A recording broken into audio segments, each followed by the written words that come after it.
You're the owner of a small business, which means you're also the tech guy, and HR, and personal assistant, and head honcho, and intern.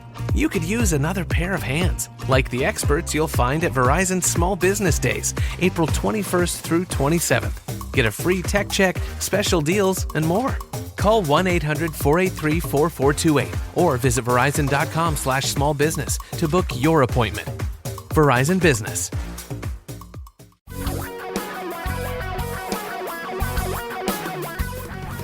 Reality radio for a really great future. We're talking real money. Oh, I think it's a good day for questions, don't you? I know it's a good day for questions because I looked at my inbox and it's filled with questions. Wow, we got a lot of questions this weekend. So today on the podcast, I'm going to go through some of the questions. Either those sent in at talkingrealmoney.com, either typewritten or spoken, or those called in to 855-935-TALK, 855-935-8255. And we encourage your questions, however you want to bring them to us. So please do so, 855-935-TALK, or go to talkingrealmoney.com and just hit the contact form. Let's start with one that was sent in, and the subject is ARKK and Cathie Woods. Yeah, lately been hearing a lot about Cathie Woods and her ETF. It's an innovation ETF. Here's the question. People are calling her the next Warren Buffett. Why are so many enthralled by this fund and Cathie Woods? I feel like the same thing happens over and over, yet no one learns from it. Would love to hear your thoughts on what is making Ms. Woods so popular, besides returns on her growth stocks in the last couple of years. Well, that's what's making her so popular. That's how she's getting attention. You know, she's got good PR people, which you need to have if you're in the financial industry and you want to build your portfolio, and that's how they make money. They got to build that portfolio. And she has succeeded admirably in building the ARK Innovation ETF into a hefty little fund. It's got $24 billion or so in assets. She's getting a 0.75% expense ratio, which for an ETF is really high. That is really, really high. So Cathie's making good money off this thing, and she's making good money. You named it. You said why. It's 100% the performance. In 2020, for the year, her return was 153%. 153%. That has pushed her 5-year average annual return to 56%.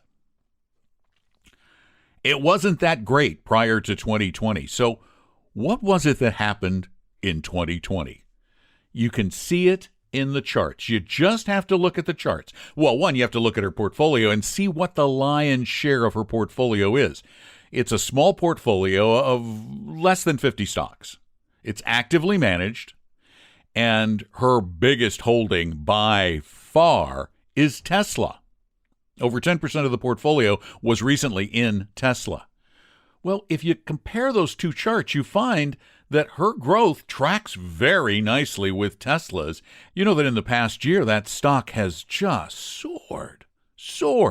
I mean, $10,000 in Tesla at the beginning of 2020 became 78,000 roughly by today, by mid-January 2021. That's a lot, and that's a lot of her success. Now, was she brilliant or was she lucky? That we don't know.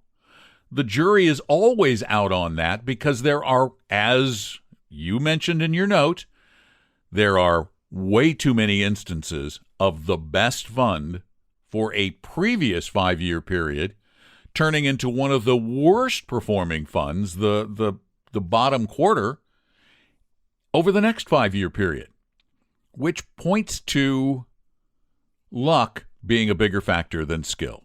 But she's getting the press right now. A lot of people are going to jump into this thing. I would highly suggest that none of you do it because this is a highly risky portfolio.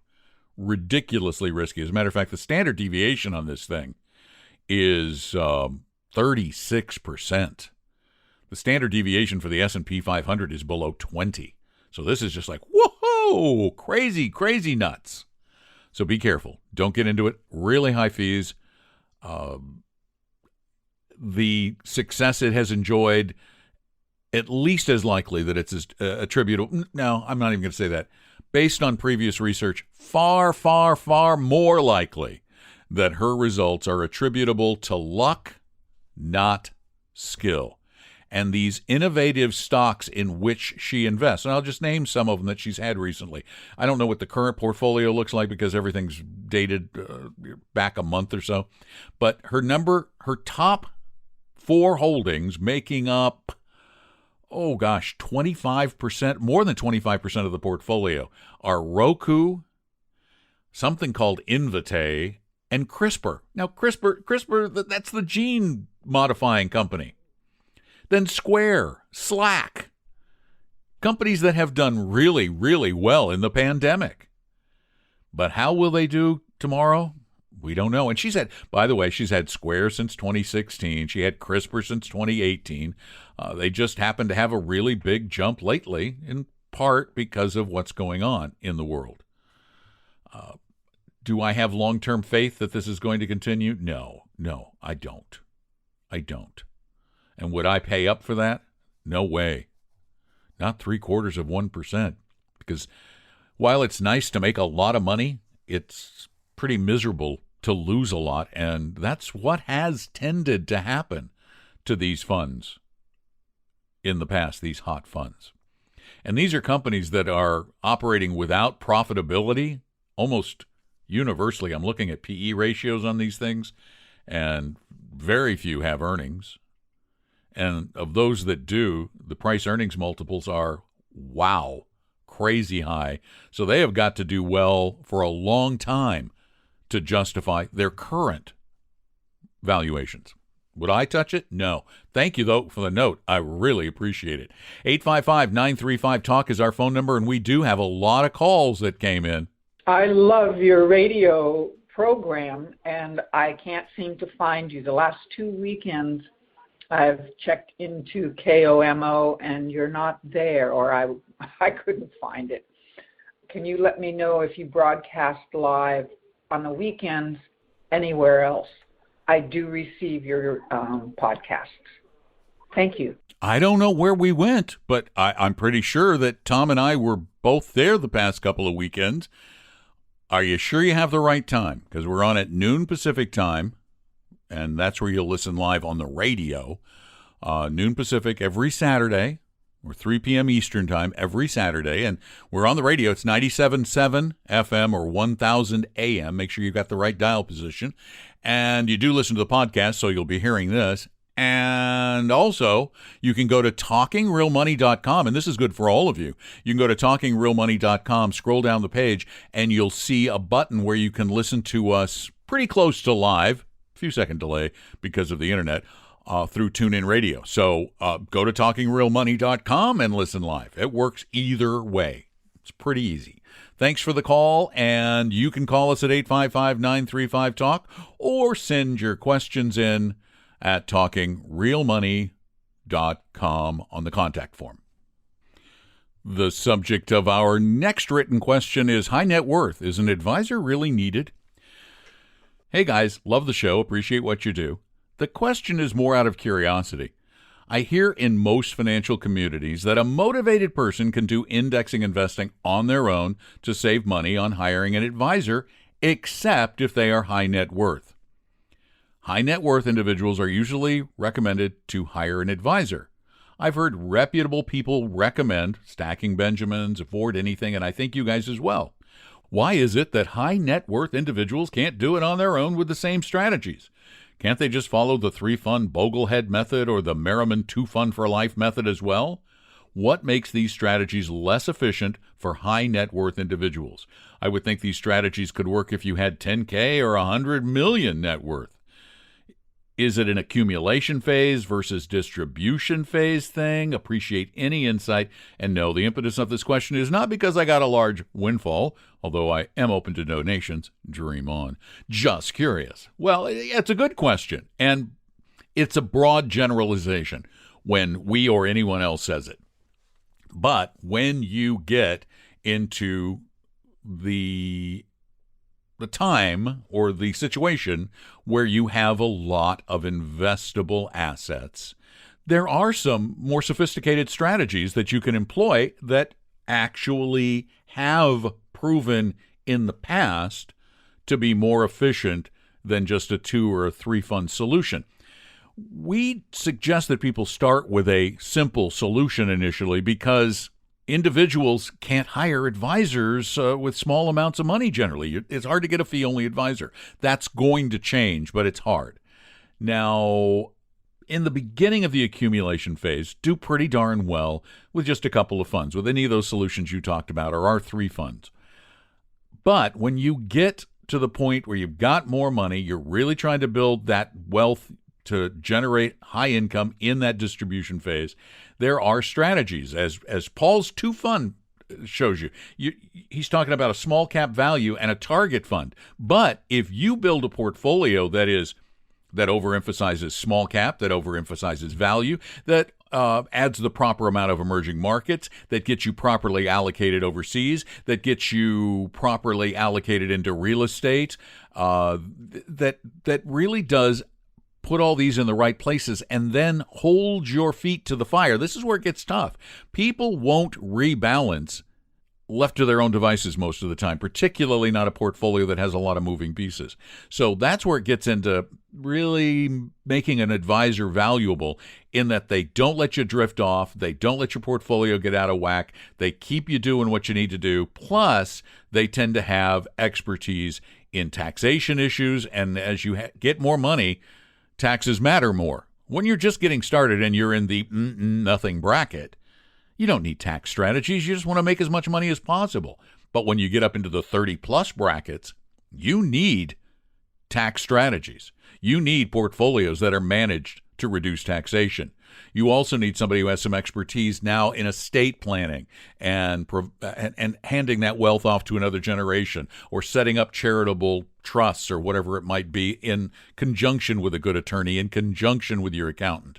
So that's really why the generalization, that you're getting to the point where, 1, you can afford it, and 2, where the services an advisor provides are not just about adding to your return, but are about improving your life. You're using them the same way you use any hired help to make your life easier and better down the road. So that's the straight answer. No. Can they do it on their own? Yeah, of course they can.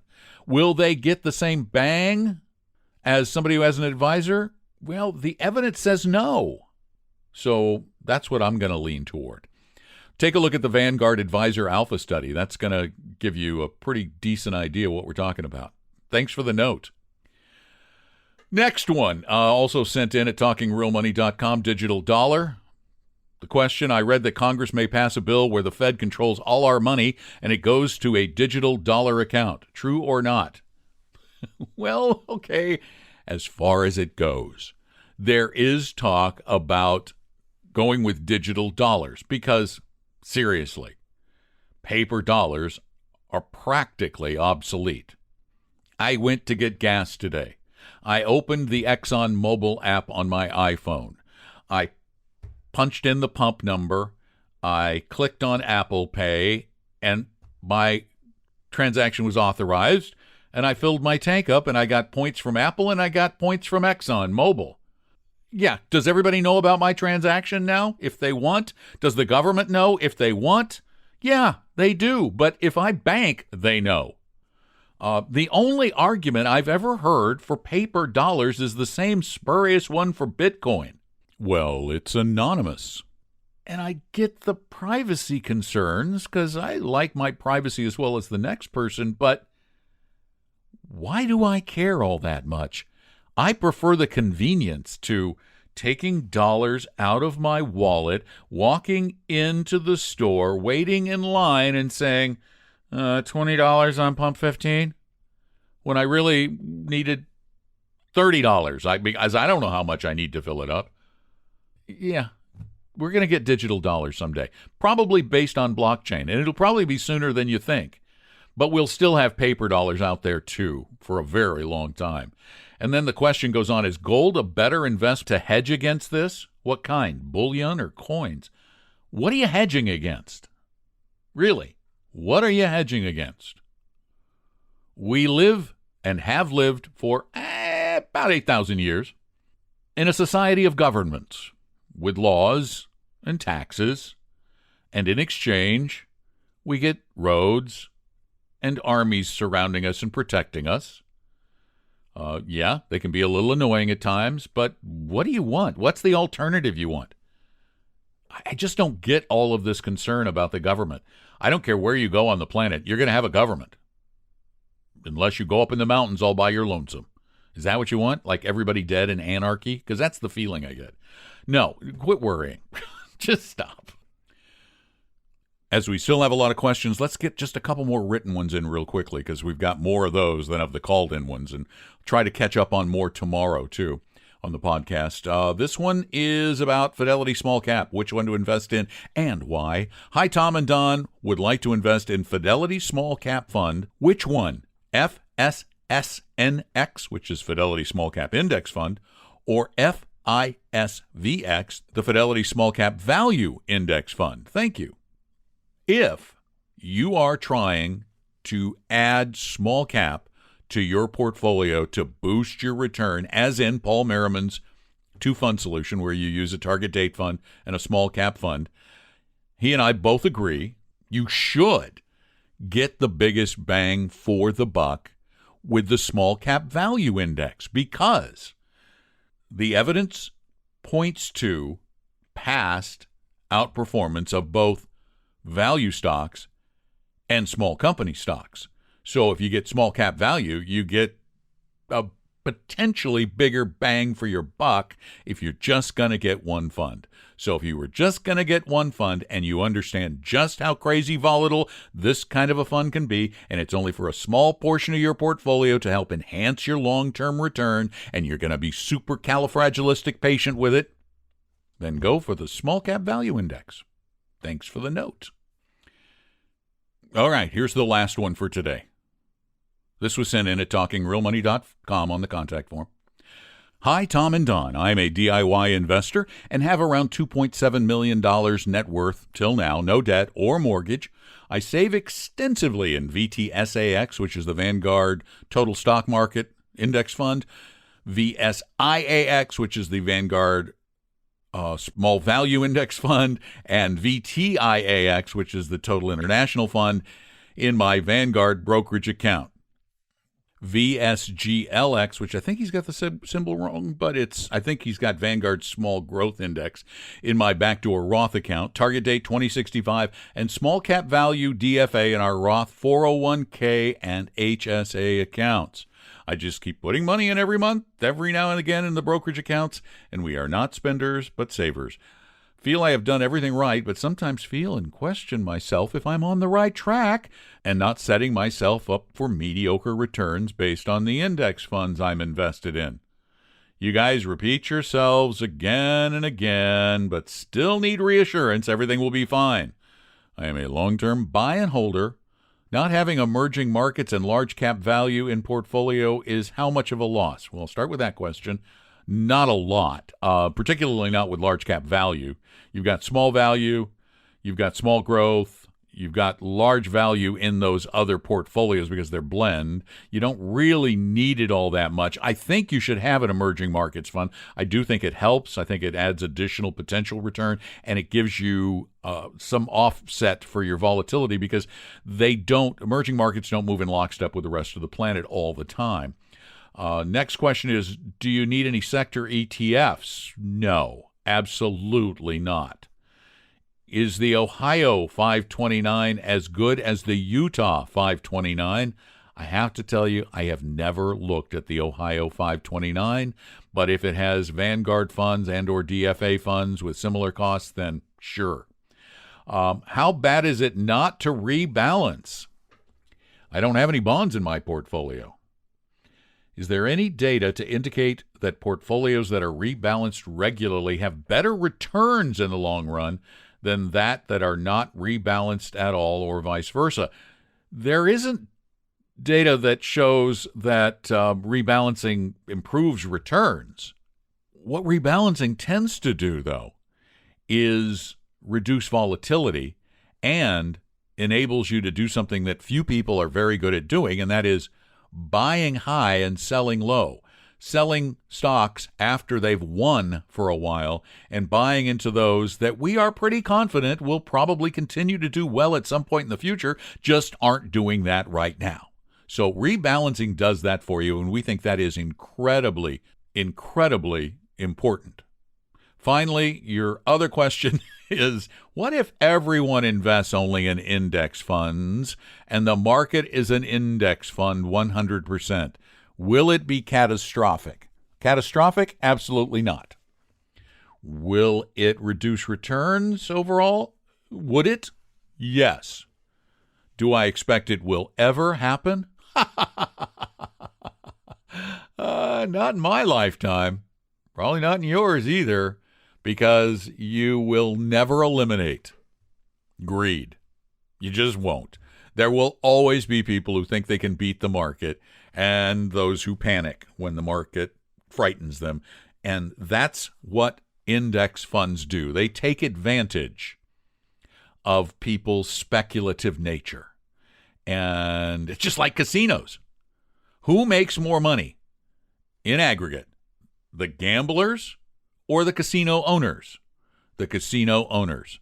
If everyone stopped going to casinos because they knew they were net losers, would the casino stop working as a way to make money? Absolutely would. But do you ever think that will happen? Really? No. I cannot in my wildest dreams imagine humanity evolving that much in anything short of thousands of years, at which point, who knows what we'll be investing in.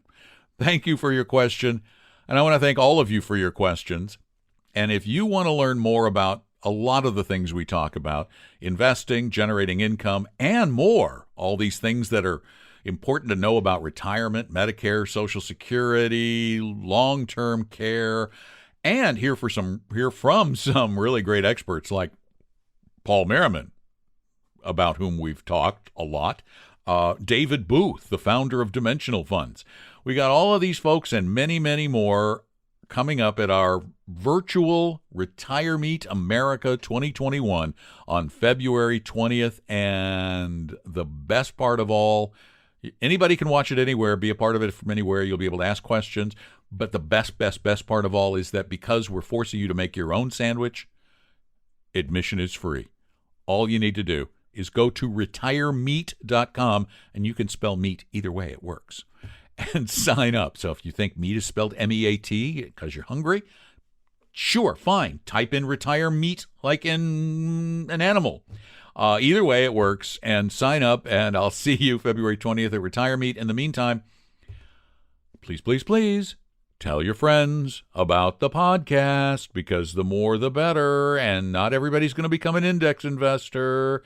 And if you like what you hear, or if you hate what you hear, either way, leave a review at Apple Podcasts. We appreciate those a lot. Thanks for listening to Talking Real Money.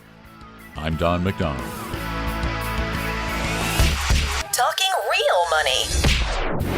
We hope you realize that the information provided on Talking Real Money is for educational and hopefully enjoyable purposes only. Providing personalized financial planning or investing advice takes time, so please consult with a really good fee-only fiduciary investment, tax, or legal advisor.